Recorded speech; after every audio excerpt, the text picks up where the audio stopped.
Bismillahirrahmanirrahim. Assalamu alaikum, dear students. How are you all? I hope you're all fine at your homes. Today we are going to learn the chapter number 8 of GS, Earth's Weather and Climate. Firstly, we will discuss our learning outcomes. After completing this chapter, you will be able to understand the difference between weather and climate, relate the weather changes with changing geographical location. Dear students, we observe that sometimes it rains and sometimes it is sunny. Sunlight, air pressure, rain, and cloud, etc., play an important role in the change of weather.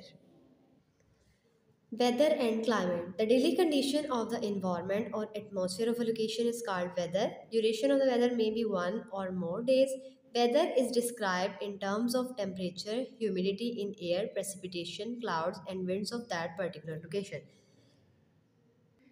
Dear students, किसी भी जगह की daily environmental conditions को वहाँ का weather कहते हैं.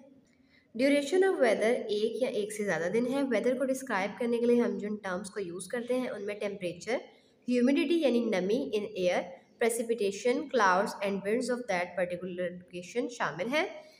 General condition of an area are called climate. Climate describes the general and long lasting weather conditions of an area. किसी भी इलाके के जनरल और लॉन्ग लास्टिंग वेदर कंडीशंस को वहाँ के क्लाइमेट का नाम दिया जाता है. Difference between weather and climate. Weather short duration conditions of an environment. For example, yesterday the weather was a little cold. Climate. Average long duration conditions of weather. For example, this year it is expected that monsoon will begin early. Do you know, box? The study of weather condition is called meteorology. The people related to this study are called meteorologists. Interesting information. Weather conditions are described by using following instruments. Air pressure measure करने के लिए जो instrument use किया जाता है उसे barometer का नाम दिया जाता है. स्पीड और डायरेक्शन ऑफ विंड को मेजर करने के लिए हम एनीनोमीटर यूज़ करते हैं. अमाउंट ऑफ रेन को मेजर करने के लिए रेन गॉज और टेम्परेचर ऑफ एयर को मेजर करने के लिए थर्मोमीटर यूज़ किया जाता है. मेट्रोलॉजिस्ट यानी weather experts keep us informed about changes in weather for the next few days. They provide us information about rain, wind और स्टॉर्म. वेदर एक्सपर्ट्स हमें आने वाले चंद दिनों में मौसम के हालात के बारे में बताते हैं. वो हमें बारिश, हवा और तूफ़ान वगैरह की खबर देते हैं. एक्टिविटी 8.1. डियर स्टूडेंट्स, इस एक्टिविटी में आप एक वीक के टेम्परेचर और वेदर को रिकॉर्ड करेंगे और उसे यहाँ पे प्लॉट करेंगे. You can use the following symbols to represent average conditions of the weather of the day. Do you know the maximum rain in one day in Pakistan was on 23rd July 2001 in Islamabad. On that day, 62 centimeter rain was recorded. Interesting information. The maximum day temperature of 58 degrees centigrade was recorded in 1922 in the desert of Libya, Africa. Relationship between geographical location and climate.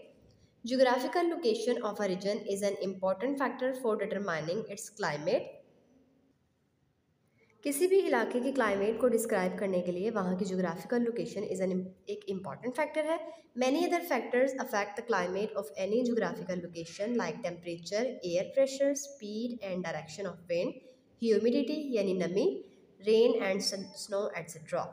The climate or weather changes of any region depend upon falling of sun rays either vertically or slanting. किसी भी इलाके के climate या weather को describe करने के लिए ये देखना ज़रूरी है कि वहाँ पे सन रेज किस तरह फॉल करती हैं.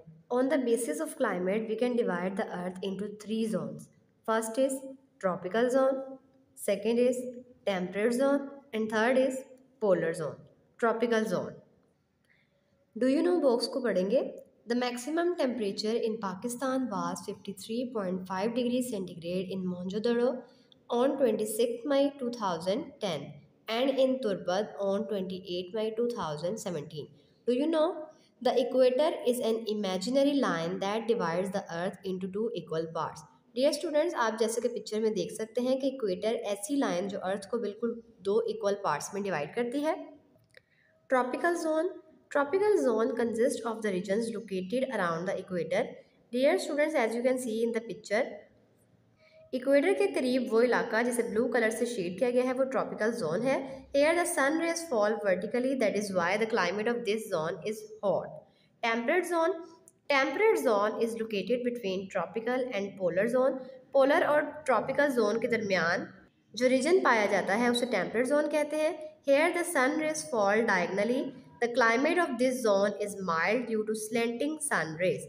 स्लेंटिंग सन रेज की वजह से यहाँ की क्लाइमेट माइल्ड है। Polar zone it consist of the areas around the north and south poles of the earth. Earth के नॉर्थ और साउथ पोल्स में पाए जाने वाले इलाके पोलर जोन्स कहलाते हैं। Here the sun rays are more slanted, therefore the climate of this zone is the coldest.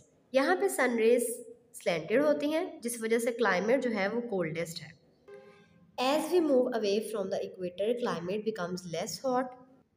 Dear students, जैसे जैसे हम इक्वेटर से दूर जाते हैं हमारा टेम्परेचर लो होता है। यही वजह है कि पोलर जोन का टेम्परेचर कोल्डेस्ट है। Climate of regions near water bodies. Water bodies make the climate of the adjacent land areas mild. ऐसे इलाके जहाँ पे वाटर बॉडीज पाई जाती हैं वहाँ की लैंड एरियाज जो हैं उनकी क्लाइमेट माइल्ड है। Climate of high regions with the rise of height from sea level the climate becomes cooler and duration of winter season increases. जैसे जैसे हम सी लेवल से ऊपर जाएं क्लाइमेट कूल होती जाती है जिसकी वजह से विंटर सीजन इंक्रीज होता है। Global change in climate factories vehicles और अदर ह्यूमन एक्टिविटीज़ की वजह से रिलीज़ होने वाले हीट स्मॉग और गैसेस की वजह से हमारा इन्वायरमेंट पोल्यूट होता है और इस पोल्यूशन की वजह से अर्थ का एवरेज टेम्परेचर इंक्रीज होता है। It is called global warming. Global warming is very harmful for climate and life on land and in water. Activity 8.2 identify the climate in the following pictures. Dear students, इस activity में आप pictures को देखते हुए यहाँ इनकी climate identify करेंगे और इन्हें इन बॉक्सेस में लिखेंगे। अब हम अपनी एक्सरसाइज को सॉल्व करेंगे। First act is tick the correct answer. Our first MCQs is if it rains suddenly what does this indicate? Weather condition, climate, weather and climate, location. The correct answer is weather condition. Dear students, आप अपनी book reading को complete करने के बाद इसी तरह बाकी के MCQs सॉल्व करेंगे और उन्हें बुक पे टिक का निशान लगाएंगे। The second act is right short answers. Short answers लिखने के लिए हम अपनी कॉपी के पेजेस रेडी करेंगे। मार्जिन लाइन लगाने के बाद हम पेज के टॉप पे टॉपिक का नाम लिखेंगे। Chapter number 8 write short answers. First question is differentiate between weather and climate. Weather और क्लाइमेट का डिफरेंस लिखने के लिए हम सबसे पहले दरमियान में लाइन लगाएंगे। Weather the daily condition of the environment और atmosphere of a location is called weather. Climate the general condition of an area is called climate. Dear students, आप बाकी के क्वेश्चन इसी तरह लिखेंगे। क्वेश्चंस लिखने के बाद आप उन्हें अच्छे से याद करेंगे। Act number 3 is constructed response question. First question is identify the different zones on the figure of the earth on the basis of climate. Dear students, आप given picture को देखते हुए इसको लेबल करेंगे और अपने zones लिखेंगे। Dear students, बाकी questions आप इसी तरह अपनी नोटबुक पे लिखेंगे और उसके लिए बुक कॉपी रेडी करेंगे। Question number 2. What is the climate of these zones? Describe the reason. Answer. Tropical zone has hot climate because sun rays fall vertically on this zone. Temperate zone has mild because the sun rays fall slantly on this zone. Polar zone has the coldest climate because the sun rays are more slanted on this zone. इन questions के answers लिखने के बाद आप इन्हें अच्छी तरह याद करेंगे। Next, investigate. Question is how many weathers are there on the moon? Does the moon also have storms, rains and snowfall like our earth? What is your opinion about the climate of moon? The answer is these are only on earth. The moon has no air and no water, so the moon has no weather, no clouds, rain, storms and snowfall like our earth. Dear students, you will discuss all the important and highlighted points with your tutor and make your concepts more clear. I hope you have achieved your learning outcomes. You have understood the concept of weather and climate, weather change with changing geographical locations. Learn and write the question answers. Allah Hafiz.